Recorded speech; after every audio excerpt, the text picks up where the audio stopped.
नारळ फोडून बोर्डाच्या पहिल्या पेपरला जाणारी ही मुलं पहा। ही मुलं खरंच पेपरला चाललेत की लग्नाच्या वरातीत असा प्रश्न तुम्हालाही पडला असेल। मुलं कधी काय करतील याचा विचार नसतो। आता 12वीच्या विद्यार्थ्यांचा पेपर सुरू झालाय। लातूरमधील एका 12वीच्या परीक्षा केंद्रावर परीक्षेला जाताना विद्यार्थ्यांनी पेपर सोडवण्यासाठी आणलेल्या पॅडची चक्क पूजा करत नारळ फोडलाय। हटके एंट्रीत परीक्षा केंद्रावर पोरांनी प्रवेश केलाय आणि हा नारळ फोडण्याचा कार्यक्रम मुलांनी शिक्षकांसमोर केला आहे। पाहूया शिक्षक काय म्हणतात।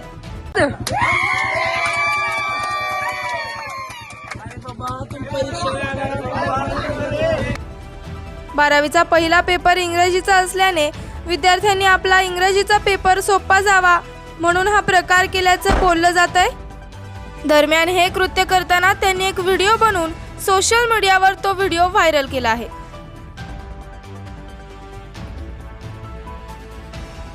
हा व्हिडिओ आपण यूट्यूबला पाहत असाल तर चॅनलला सबस्क्राइब करा आणि फेसबुकला पाहत असाल तर आपल्या फेसबुक पेजला फॉलो करा आणि हा व्हिडिओ जास्तीत जास्त शेअर करा।